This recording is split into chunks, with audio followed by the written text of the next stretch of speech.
Okay, everybody, guess what? We're going to start. But first, I wanted to introduce myself. I'm Rosalie Crom. I'm one of the owners here. And I also want you to know that we've created Life Around the Ball because we care about the kids, we care about the parents, we care about all aspects of the beautiful sport. And one of the opportunities we have is to bring brilliant doctors, because one of our partners, Hassan, is a brilliant doctor. And tonight we have Alan Shataji, who runs the concussion clinic for UCSD.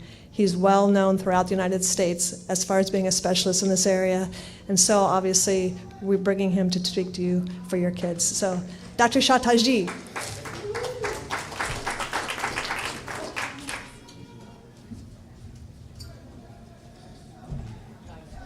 All right. Is this volume okay? All right. Well, thank you very much. This is the first time I've been here, and this is an amazing facility just in the little I've seen. I apologize for my tardiness coming up from La Jolla. The traffic was not so kind, but I'm here and very excited. I have some members of my team that I wanted to introduce. So Kevin Messi and Jimmy Smuda are athletic trainers that work with me in our sports concussion clinic. And then Lisa Black is a PhD back there that does some neurofeedback for some of our concussed patients as part of our treatment. So they all made the way down here as well to kind of help out and be present. So without further ado, in talking to Hassan, we kind of developed some things we wanted to go over today. And so you can see the objectives for today are to talk about the pathophysiology, diagnosis, and management of concussions, talk about the clinical guidelines and state laws, and then the prevention and rule changes in soccer, and lastly, mention a little bit about impact testing, which is neuropsych testing that is kind of a hot topic. And please feel free to interject. Questions is fine. I think a dialogue is great and helps with learning. Next slide. So this was we were in Grenada for the U17 Women's World Cup qualifying. So this was a picture from there.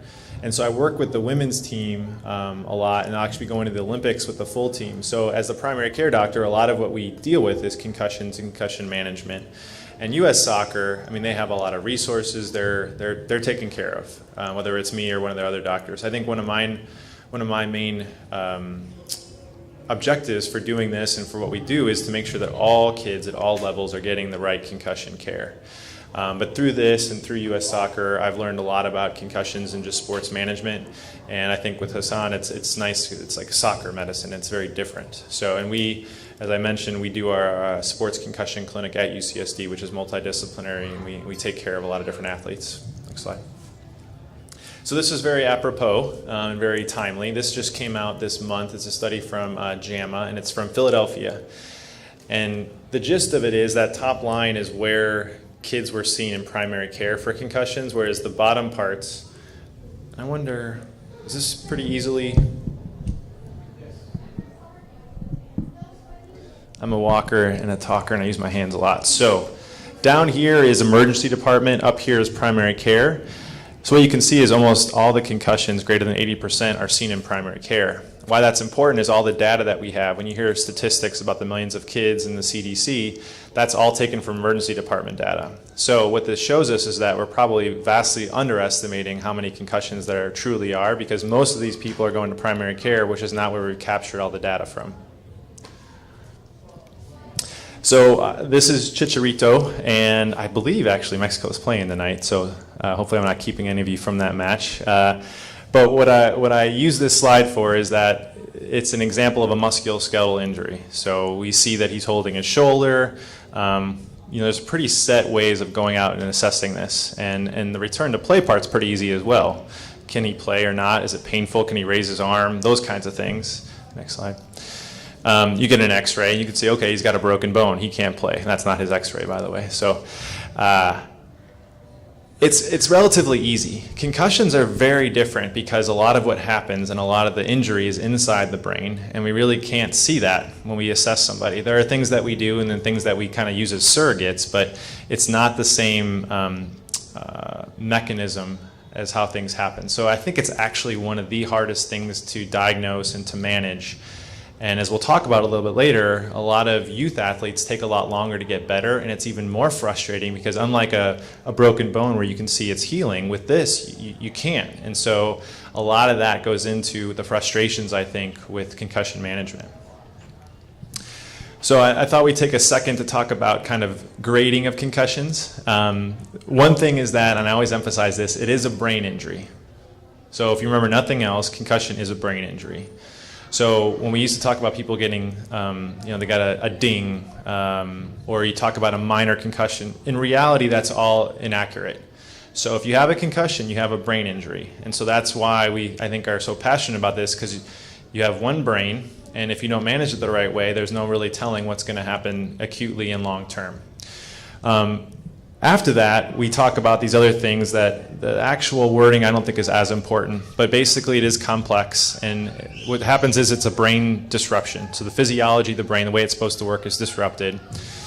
Biomechanical forces, so this is not an infection or an autoimmune disease. And then I think the other thing I highlighted on the left side is that it can be a direct blow. So we mostly think about people getting hit in the head. But one of the takeaways from this is that you don't have to get hit in the head to get a concussion.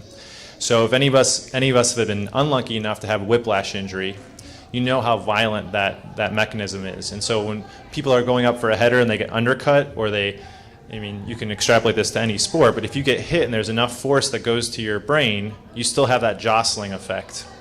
So I use an analogy. If you think about an egg, and the shell is the skull, and the egg white is kind of the lining of the brain, or the fluid around the brain, and the yolk is the brain itself. So if you shake that yolk, if you shake that egg, the yolk is going to be shook up inside there, right? So you don't necessarily have to hit the egg itself, and that's why when we talk about helmets and other things, that protects the shell, but if you drop that egg, the shell might not break, but you can imagine what happens inside. So that's the same principle as with what happens with concussions. So this is a scientific slide, if you will. It's a cartoon, but what it shows is what we think happens with a concussion. So you picture that yolk, it's shook up, and inside the connections in the brain get disrupted. So what happens is you have on the left side, or the right side, I guess, for you all, there's a disruption, and it's called this neurometabolic dysfunction. So it's a fancy way of saying there are different ions that are released, and the connections are messed up. And because of that, we see a lot of these different symptoms, and because of that, we treat it a certain way, and because of that, we're looking at different ways and medications and supplements that we think will help. But that's kind of what happens when we talk about this complex pathophysiology. Really, that's the gist of it. Next slide. This is, I think, a really great slide to remember, and it's pretty easy to follow, but concussion happens here, and then you plot the x-axis, minutes, hours, days, and then on here, a percentage of normal. So immediately after this happens, there's a efflux and influx of different ions and metabolites. Concurrently, and almost paradoxically, down here, your cerebral blood flow, so the blood flow to the brain. So while all this stuff has happened, and again, just the brain's messed up, it's not working right, you want blood flow to the area to try to help heal it. Just like we have any other injury, what happens when you have a cut? Blood flows to that area. What happens when you have an injury in your knee? Swells up because blood flows to that area. So the brain, the blood flow goes down. And you see when it normalizes, we're talking day 6, 10 at the very least. And we'll talk about with kids how that takes longer. So that's why we have all these return to play protocols, and why Kevin Love gets a concussion and can't go back the next day even if he feels better, because there is a process taking place inside his brain that takes a while to go back to homeostasis. So if you go earlier, what can happen is if that process happens again and again, then you start risking longer recovery and maybe permanent damage. So this is one thing I always like to talk about, especially with pediatric patients and youth athletes. So one of the Choosing Wisely campaigns, and that's just it's kind of a movement to have the specialty programs talk about things that are superfluous, we shouldn't be doing. So there's a foot and ankle one, there's a cardiology one, this is a sports medicine one. And as you can see, essentially it says you don't get a CT or MRI scan for a concussion. So why is that? So we talk about that neuron disruption inside the brain. You can't see that on any imaging study that we have right now. There are things in the works, and there's a functional MRI study we have at UCSD that we're looking at, but right now we can't see inside. So why not just do it to make sure? Well, especially with CT scans, there is a risk for radiation, and the younger the patient is, the higher risk there is for subsequent cancer potential. So when you go to the emergency department, now they've gotten much better at saying, okay, Johnny hit his head. Is he displaying any of these signs and symptoms? We're worried that he's cracked his eggshell, his skull, or is he having potentially a brain bleed? If not, that CT scan is not a good idea, and it can actually cause harm. MRI scans are different. They don't cause harm like that, but they're expensive. They take a long time to get. So we usually get them when people aren't getting better or we're worried something else is going on. But that's why the imaging studies really don't help us in this situation. Okay? So the SCAT-3 is a sports concussion assessment tool. This is totally free, downloadable. You can actually use it on the sideline, and it has really good information. They've had 3 iterations of it now, so SCAT-3 is relatively new. But what it does is it takes you through the assessment and actually even the plan after somebody has a concussion. So, you're ahead of me. So this is the first part. I'm not expecting you guys to see that, but what it does is it kind of takes you through the sideline assessment. And the first part is basically is the patient somebody who's concussed, or is this more severe? So you shouldn't, with a concussion, rarely you have loss of consciousness, but that person's consciousness should regain relatively quickly if it's there at all. But we get into severe traumatic brain injuries, which are different, and some of this first stuff is just about that. Then it also asks some orientation scores or questions. So what's important is I do a little bit of hospital medicine. Hassan probably does too. When somebody's in the hospital, you ask them, do you know your name? Do you know the date? Do you know who the president is? Do you know what location you're at? With sports concussion, it's been shown those questions aren't as accurate. So usually you're asking, who scored last? What team are you playing? What position are you? Sports-specific questions are much more accurate than just asking general questions. So you go out there, and I did my fellowship at Wake Forest, and so I learned a lot when I was there. And it was a big football school, but I did a lot with the soccer programs as well. So you go out there, and usually athletic trainers are first in the field if you're lucky enough to have them at your high school or your school, and they go out and they do an assessment. And again, you're just making sure that person doesn't need to have more urgent or more intensive care. And then you start going into some of these other things. So over here, there's a bunch of symptom scores. And again, don't worry about the details, but you're asking the athlete, do you have any of these symptoms? And it ranges from somatic symptoms, so headaches, nausea, visual symptoms. Are they confused? Are they dizzy? All these things, you're asking these questions. Then you start getting into the actual exam. So you're asking them about cognitive things. So can they remember some words? One thing that's different, and we'll talk about this a little bit, is number 5, the neck exam. And then you go into balance. So can they balance? And as you can imagine, if you take a middle of a soccer match, all the heat of the moment, it's intense. I don't know if any of us would remember some of these things or how your balance would be if you're in cleats or, what have you. So you can tell it's not a perfect system, which is why we kind of talk about baseline testing. We're going to talk about that with impact as well. And so you can tell some people actually will do the SCAT like on an iPad, or they'll have a format. So this is somebody doing that with a high school football kid, and you can keep track of that. What's nice for me is when they come to us in clinic, if they already have their baseline scores, I can see, okay, are they improving or are they not? Next slide. This is an example of some balance testing. There's different ways of doing it. I found balance is one of the better things to do early on. So after a few days, not as useful, but early on, just seeing if there's some gross balance deficiencies is really helpful.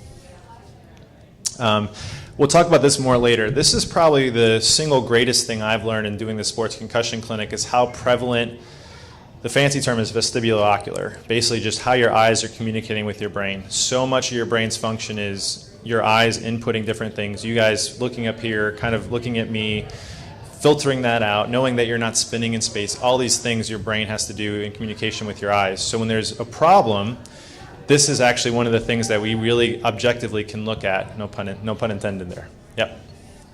And then last thing, this is why I like it. So if you're looking for some information, the last page actually has athlete information, and it tells you what to look out for. It actually goes through a return to play, and then it has injury advice. So it's a great thing to have, because you can give that to someone, or for yourself, you can just look at that and know the things you're looking for. And again, this is freely distributable and actually encouraged to be used.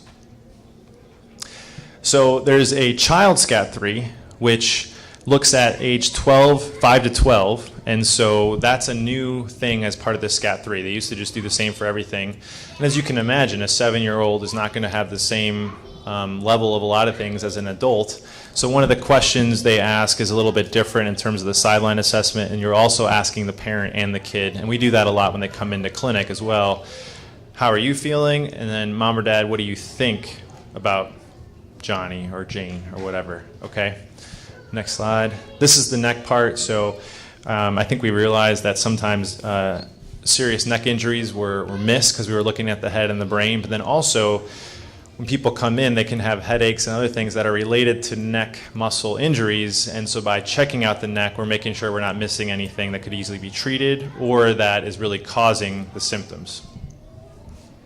So this is just a snapshot of some of the tests that we'll do for vestibular dysfunction. And there's like 2 different components here. So your ocular motor, pursuits, and saccades. So I think we can actually have a small enough group and we're close enough. So what I will do, if you guys are all my patients here, I'll have you follow my finger and I just make a letter H and I just make sure your eyes are tracking that appropriately. And then I'll hold up 2 fingers and I'll have your eyes go back and forth, keeping your head still. And I'm just looking to see if there's any vibrations or saccades, we call them. And more importantly, I'm looking to see, are you getting dizzy? Or are you getting a headache? Are you feeling a little nauseous? That's usually more what we see. And then we do vertical. So they go up and down, up and down, up and down. So that's the first part. Then there's a vestibulo-ocular reflex. So I hold my thumb out and I say, okay, now keep your eyes on my thumb, move your head, left, right, and then we go up and down. If you do it yourself, it's not very pleasant. It's not something that is easy to do, but usually you don't get a lot of these symptoms. We have a little score sheet. We say 0 to 10. Do you have a headache? Do you feel foggy? Do you feel nauseous? We ask those questions, and again, we use this to both diagnose and, more importantly, I think, track somebody's recovery. And we'll talk about there's therapy for this that we can use as part of their recovery. So this is a really important thing. The last part is convergence. So we'll actually have like a little popsicle stick with an X on it. We'll bring it close to their nose, and we measure that distance.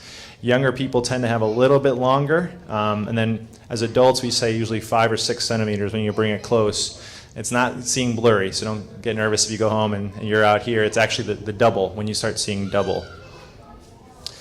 So this slide is a reminder. This was when I was with the women's team before the World Cup last go-around. And the slide is a reminder that every player is different.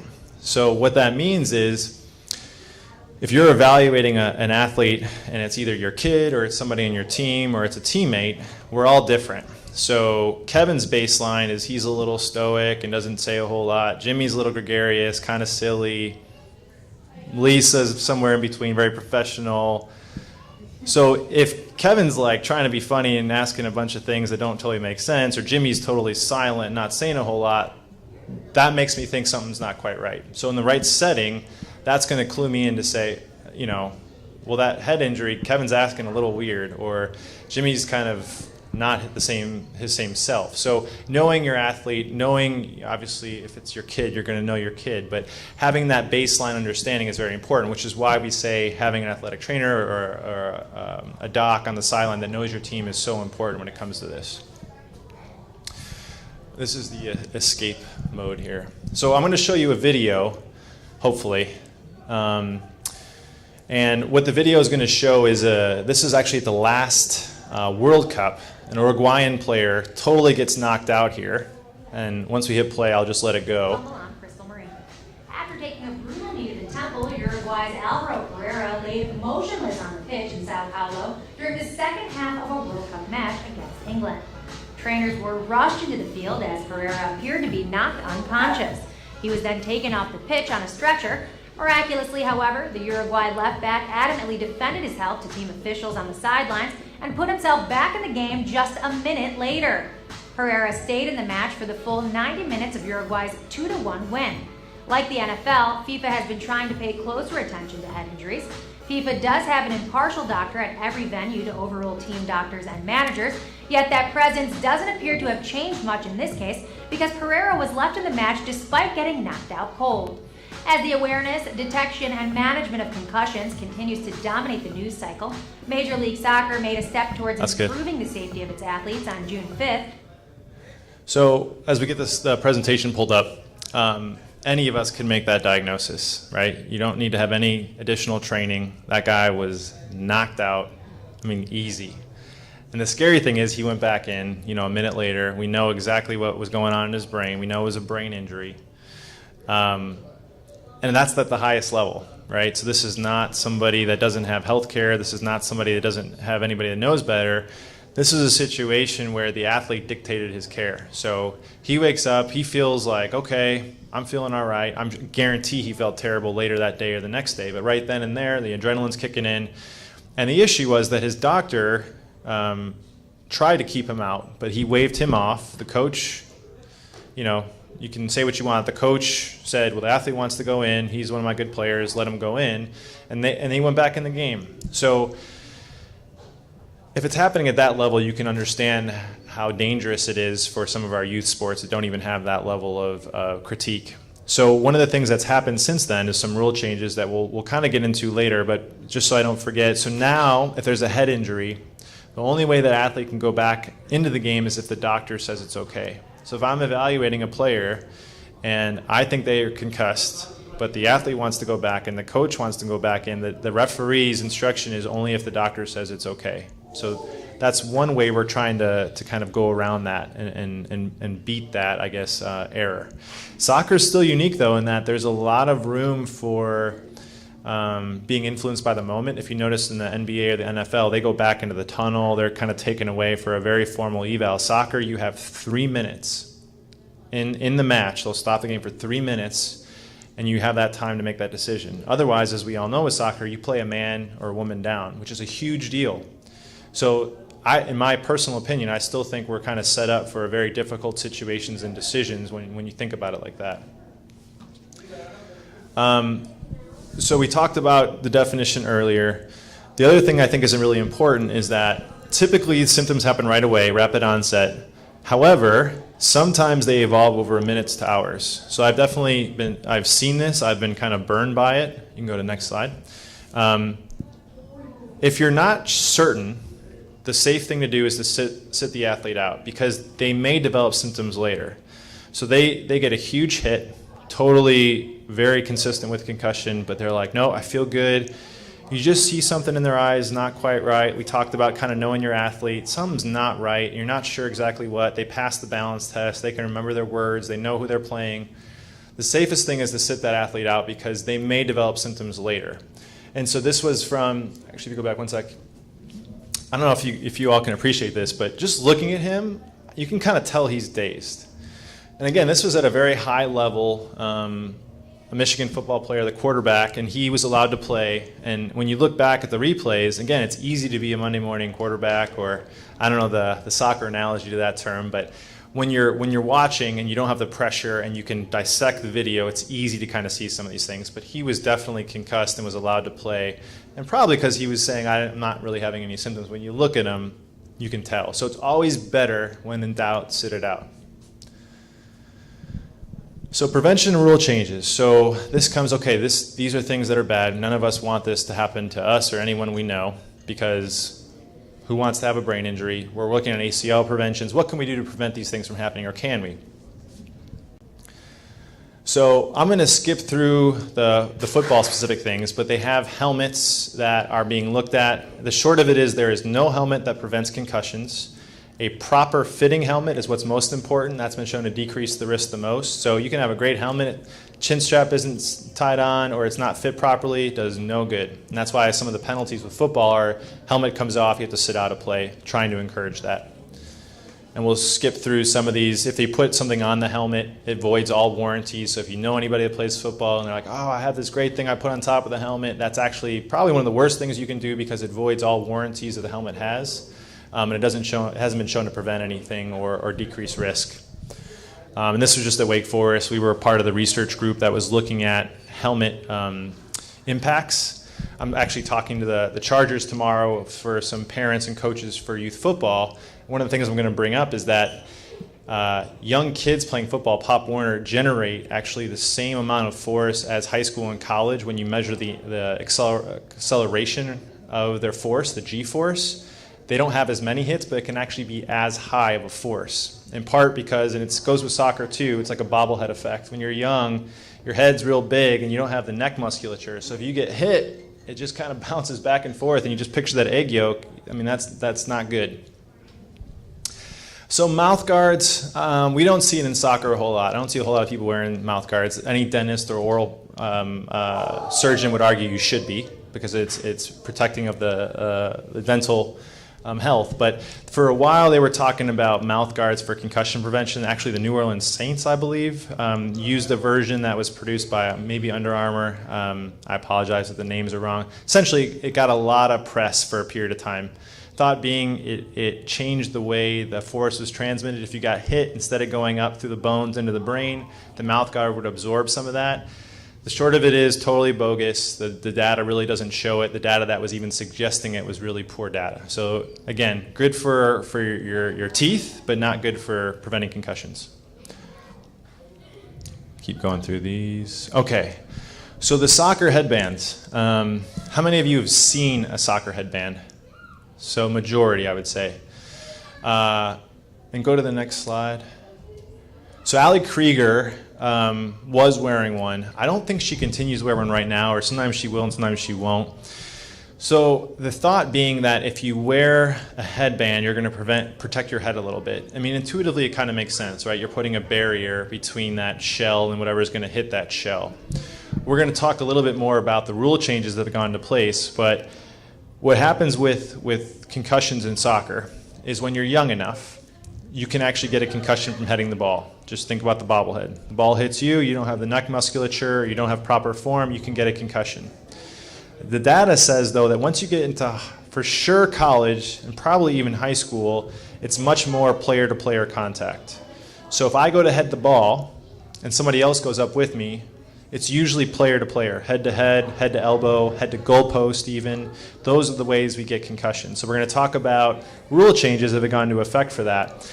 But these headbands really haven't been proven to reduce or decrease the incidence of concussion. There was one study, I believe in England, that showed some data, but it was kind of this, what we call poor scientific data. So we don't really think it does. And if anything, sometimes when people wear protection, they have this gladiator effect. So I have this helmet on, I can go do whatever I want. That's part of the argument with football too. The more you pad somebody up, the less they kind of feel like they're injury prone, they're invincible. So again, nothing that says it prevents. I don't tell people don't if they feel really strongly about it, because I also don't think it hurts them, but I don't recommend that necessarily. This is just one slide to kind of talk about, oh yeah, question. My daughter's a goalkeeper, and one of the boys that goes to goalkeeper training with her wears a helmet. Yeah. But it's got like nubbies all over it. Yeah. And his mom said that the doctor won't let him be in the net without it.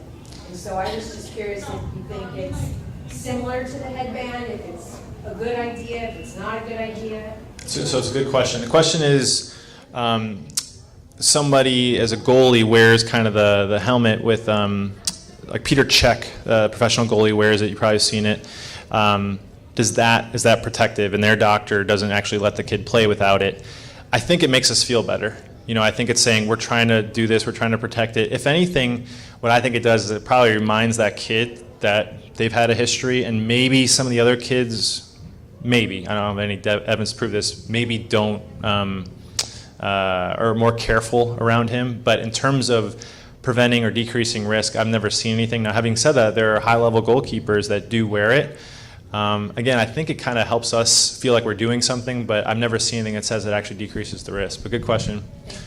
Sure. So peripheral vision training, this was just done at University of Cincinnati. This is for football, but they did a lot of research into if you train your vision to pick up better in the periphery, can you prevent concussions? Thought being, you're going this way, somebody's coming in here, you don't see him, and you go to turn and you get hit. That's kind of that unprotected hit. You have nothing that's tense, and so, again, the egg analogy, you're getting shook up pretty good. their research and their data was really kind of impressive for what this did. I haven't seen it reproduced very, very much, and it was, again, like a company selling a product. So I always feel like I take that with a little bit of a grain of salt, or I'm a little bit, distrusting is a strong word, but I want to see it reproduced. And again, this was just with football at one collegiate institution. So, big win for the U.S. last night. As I'm sitting there watching the game, I got home from work late, so I'm trying to make dinner and watch. And I was telling my friend this, soccer is not a game you can watch kind of distracted, because so much of the beauty of it happens between like a touch here or there, versus football, you watch a play, you can do whatever, you know. So having said that, I was watching most of the game the first half, and I was like, all right, I got my food, I'm going to sit down and watch it. And I'm watching the replay, and it just would not go to the right place. So finally, I just had to catch up live.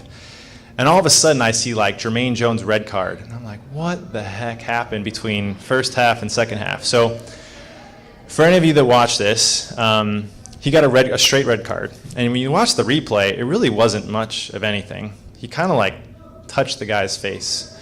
And I'm biased because I'm a U.S. fan. But he got a straight red. And this is a snapshot of what happened. But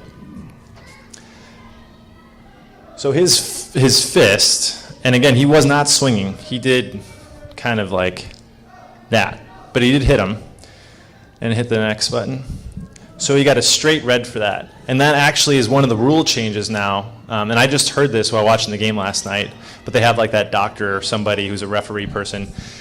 Any contact to an opponent's face when it's not in the play is an automatic red card. So meaning if you're competing and you're going up for a header and you hit somebody else in the face by accident, you know, the referee's judgment. If it's after the play or it's not during the play, there's that facial contact or head contact, straight red. So that's why I got it. You really can't argue with it knowing the rules. But again, you're looking at ways to prevent or decrease risk of concussions, and that's an easy way to do it. All right, so here are the rule changes for soccer.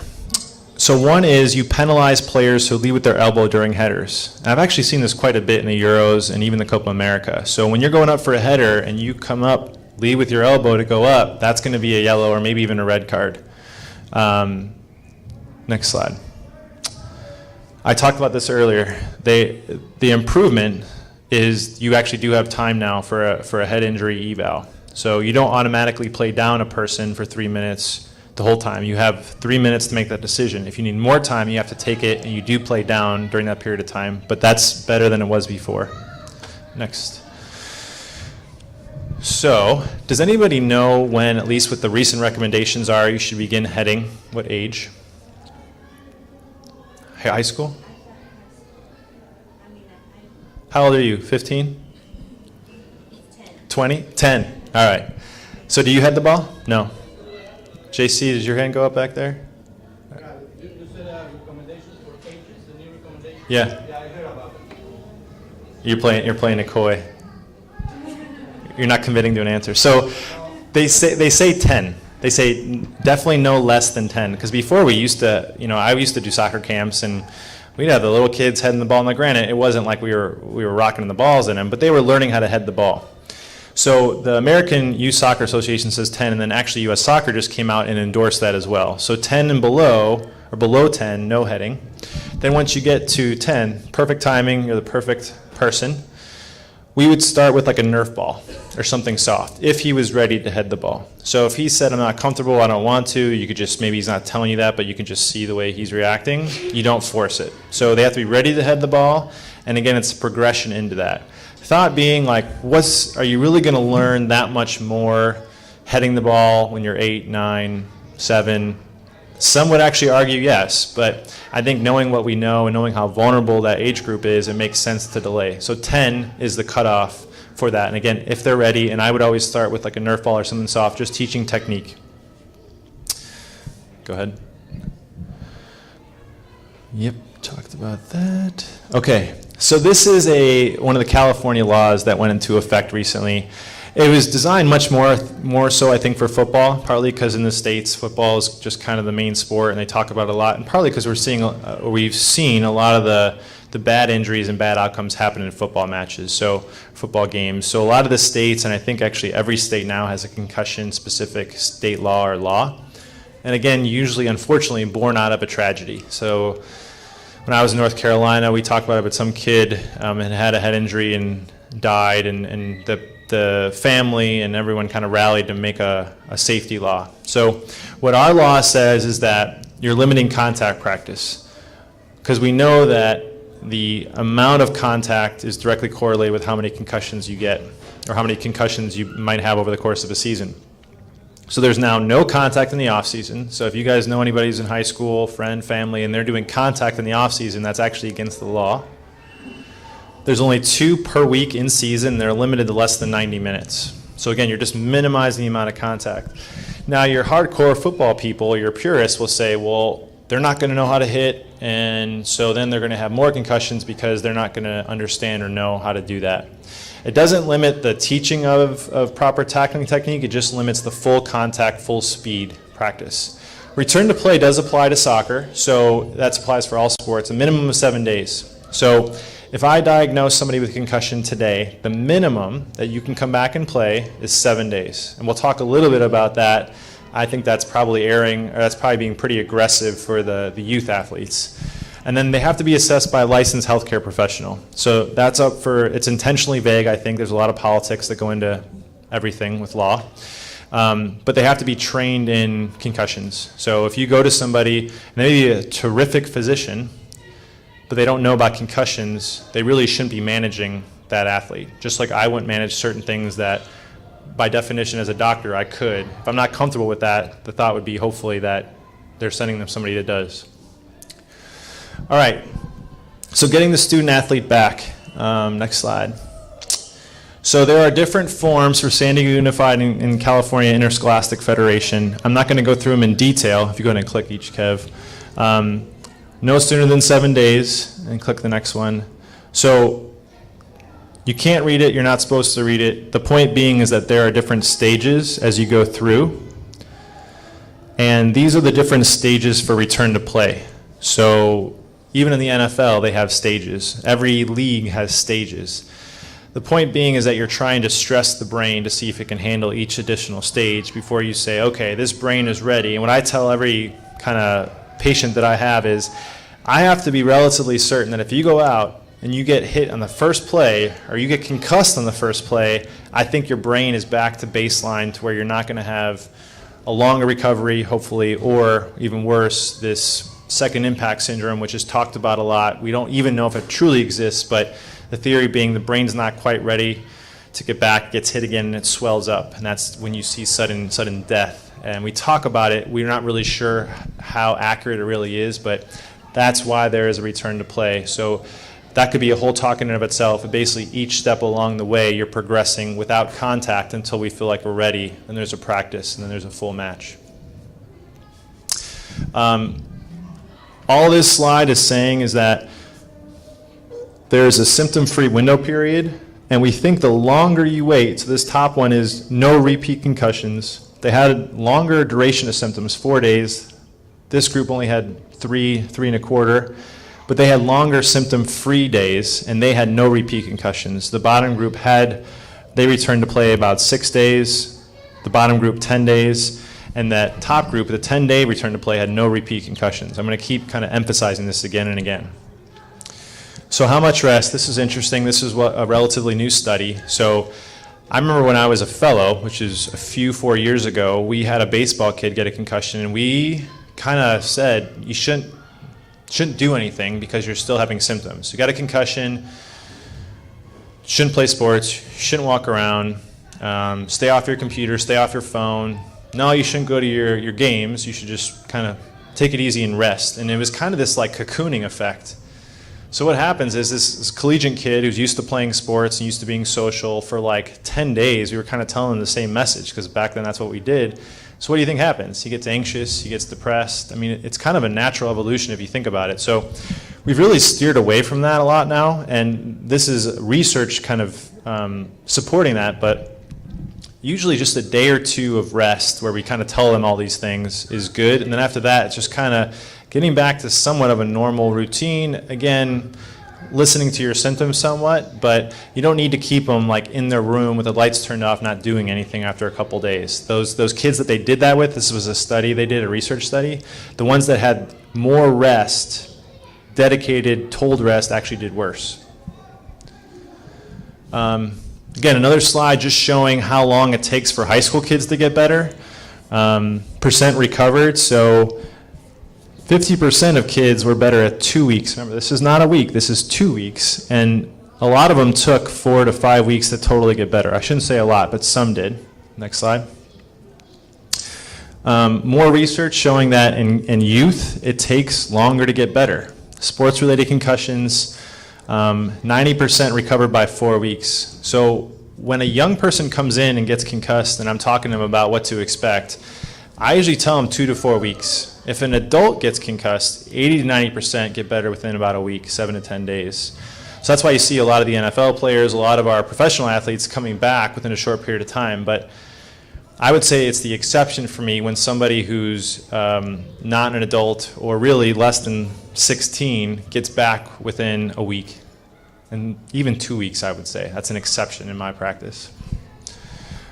This is just talking about, okay, so number of concussions, what's okay, when should they not play anymore. This was out of the NCAA. Point being is that once you've had more than 3 concussions or you've had 3 and above, you definitely increase risk for future concussions and how long it takes to get better. So that's when we start having discussions at the collegiate level about, hey, maybe we should think about playing a different sport, or maybe we should think about taking the season off and kind of revisiting this. I think as we find out more from that first slide, we're probably missing a lot of concussions, so I wonder if that number is really 3 or if it's something different. The simple answer is we don't know, but I think it is worth it to realize that there's increased risk for these things. Next slide. So this is just about who potentially has a longer recovery. So this slide I think is important because we've had some patients come through that have taken several months to get back to sport and sometimes even to get back fully integrated into school. And that's really scary. What this slide is showing is that how many days from injury is on the bottom here. And this is to kind of get fully cleared school, fully cleared, and then symptom-free. So when they did this study, and this is kind of a clinic like ours, people were being referred there. So these are people that probably weren't the ones that got concussed, had a period of time, and they were better. They were being referred because they weren't getting better.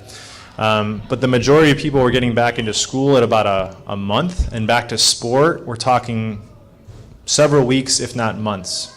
So there's a subcategory of people that take a lot longer to get better. And again, the youth level, we see that much more frequently. So these people tended to have dizziness, problem with their eyes. We're trying to figure out, can we predict who these people are going to be? And right now we probably can't, but we're looking at more and more about who, if we can. Next slide. Next slide. So I'm going to skip over that for the sake of time. That was a return to learn protocol, very similar to return to play. But as we talk about getting student athletes back, we actually do a return to learn protocol as well, where again it's staged. So they don't go right from being concussed to full day of school. They will do some studying at home, see how they do, then they get back into school for a little bit, see how they do, and then get back into school full.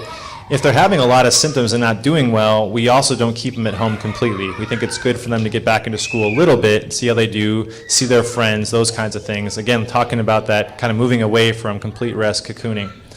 So the last thing that Hassan and I talked about introducing today is talking about neuropsych impact test. Has anybody heard of that by chance? Okay. So what that is a computer-based test. It takes about 20 minutes, 15, 20 minutes, and what it's supposed to do is look at your cognition. So how's your memory? How's your concentration? How's your reaction time? These kinds of things. So I will tell you that every single U.S. soccer player has a baseline impact test. The NFL, everyone has that. At the collegiate level, many schools are using, and impact's a brand. So there are other computer neuropsych tests that you can use, but the thought is I want to know what my baseline is. So if I get concussed, I can take this test again and see if I'm back to baseline. It's not perfect. It is a business, so they promote it a lot, but there is research showing that this is effective as well in terms of managing both the diagnosis. You can diagnose someone using this and also managing their return to play. So this is actually, I'm doing there's something called a Certified Impact Consultant. So it's an online course that you do. You take a bunch of modules, you look at and break down the exam, and then that just means you're kind of qualified to interpret it at a higher level. And you have to pay them, so they're not paying me or anything. And then essentially what this is saying is it's a tool to help, but it's not a substitute for treatment or for an exam. So you can't just take an impact test and diagnose somebody. You really have to take the whole person into consideration, again, with the eye testing and everything else in conjunction with. It's one piece of what we're looking at. This is just a slide to say, so say you go take a test, say you send your child or your grandchild to take a test. What do these numbers mean? So depending on how you do in school, it kind of matches up with how you do on the impact test. So if you're a super smart kid, you get straight A's, you're in AP classes, you're the one looking at like Harvard, Yale, or whatever you want to go to, you're probably going to score in these really high percentiles for impact. If you're a kind of a middle-of-the-road kid, and that's usually what I'm looking at, we don't have baseline, so somebody comes in, they've been concussed, and they take a test, they should probably fall in this average range unless they have something outstanding, meaning they're really smart or they struggle in school for whatever reason. So you fall into this kind of average range category, but you usually ask them, how are you in school, what kind of scores do you get, and that kind of helps us if you don't have a baseline. Thought being, if you baseline, we know what your baseline is, so it doesn't really matter. This is just an example of what we see when we get an impact report. So it'll tell you, this is a baseline test, this is post-injury 1, this is post-injury 2, and then it gives you different composite scores. So it's, how's your verbal memory, how's your visual memory, what's your reaction time like, what's your visual motor speed. So it breaks it down in these big composite scores, and the red scores, you don't have to see the numbers, but the red scores fall outside of what we call a reliable change index, meaning if you take a baseline and you take it again, you should fall within that certain score. Statistics, so they've figured it out 90% of the time, it should fall within that. If you're falling outside that range, it's saying something's not processing right in the brain, and it can help us kind of make that diagnosis and also help us to say, so-and-so's feeling great, they have no symptoms, they want to get back to play, but their impact scores are outside of the range. We may not let them return. We may say, you know what, we should probably wait. It doesn't look like everything is back up to par, to speed. It helps us with that. And you kind of can repeat that test till they start to normalize again. One more. So who do we let back to play? Who do we think is totally recovered? So one is no symptoms at rest. When they come in, I say, I feel fine, doc, I feel great, and usually I'm asking parent and the athlete, especially if it's a youth athlete. Number 2 is no symptoms with exertion. And exertion is tricky because unlike any other probably sports injury, it's cognitive and physical. So if you injure your knee, we're never asking you, like, how's math going? Or, you know, how is your reading comprehension? Like, you know, it's totally different for that reason, but both are as important. In some ways, you probably think about cognitive exertion being more important, right? Because none of us here are professional athletes, or if you are, thank you for being here. And most of these kids probably are not going to play professionally. So what's more important is protecting their brain, protecting their cognitive ability, and so we look at both of those things. And then the last thing is, this is where impact comes in. It's one piece of the puzzle. They should probably have normalized their neuropsych testing if we've used that piece of the puzzle. If you see a doc who's great at managing these and they don't do it, I don't think it's the end of the world. It's one component, but it does help, I think. So this is a slide that we could do a whole like afternoon on. All it's looking at, and this is actually from Impact, but you look at risk factors when somebody comes in. So just like you would look at risk factors or other things for other injuries, you try to see, is this person predisposed maybe to have a longer recovery for some reason? They have a concussion, and then, again, I don't want to have people walk away scared. With concussions, almost everyone recovers, and almost everyone recovers, depending on how old you are, within a week or a month. The majority of people do, vast majority. If you don't, that's typically who we see because it's a referral clinic. You fall into one of these trajectories, so it could be vestibular, balance issues. It could be ocular, eye issues, cognitive issues, migraine, anxiety, mood, cervical spine, so neck issues. So athletes will have different components as to what limits them to get back to play. And so Lisa Black, who's sitting back here, she does neurofeedback for us. So when people are having a lot of different symptoms that aren't responding, we'll send them to her for some of these treatments. Or when somebody's having a lot of visual problems because of balance, when we do these testing, they can't do it. We send them to vestibular therapy. So a therapist works with them to retrain that. When they're having a lot of migraine issues, we'll either use medications or treatments to try to see if we can get that better. So then you start treating the individual symptom once they're not recovering in a normal fashion. Next slide.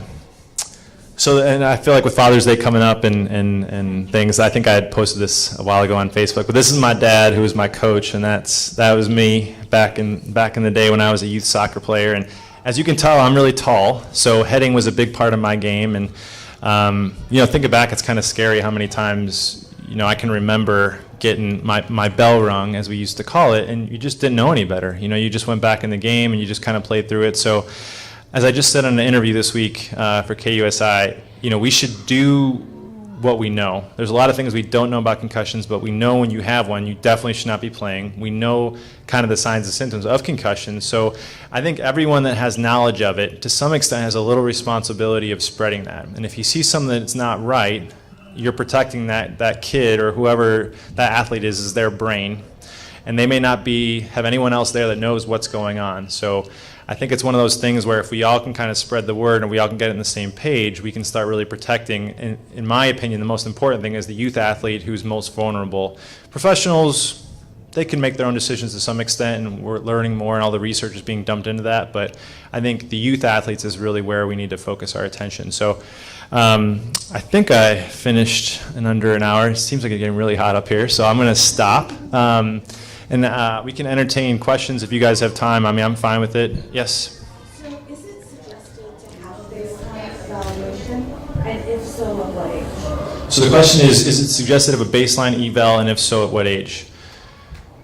I would argue, because of what we see, yes. I don't think it's mandatory. I think it's helpful in case something does happen. The baseline eval, I would argue, is that just like a sports physical, you have to get it every year. I think it's worthwhile if you have the resources to do it every year. For the neuropsych, the impact testing, we usually repeat it every year when you're 8, 9, 10. And then once you get to about 11, 12, we'll do it every other year, because the brain's really changing a lot when you're young, which is part of the reason we think it takes longer to get better. So an 8-year-old compared to a 10-year-old, they're going to have completely different scores. Once you're in high school and in college, they usually repeat it annually or every other year. That's because they have the resources. So I would say at least get it done every other year if you can, and then some people would argue, especially when you're younger, annually. Good question. You just stretching, I'm assuming? Yeah, that's a good stretch. Good stretch. All right. Any other questions? We provided some flyers and handouts. Feel free to pass those along. We have contact information if you guys have any questions at all. I think we're really just kind of passionate about it. I don't have much of a social life, but they do, and they have families, and we all kind of came out because I think it's important to be here. So I want to thank Hassan and everyone for the invitation, and appreciate it very much.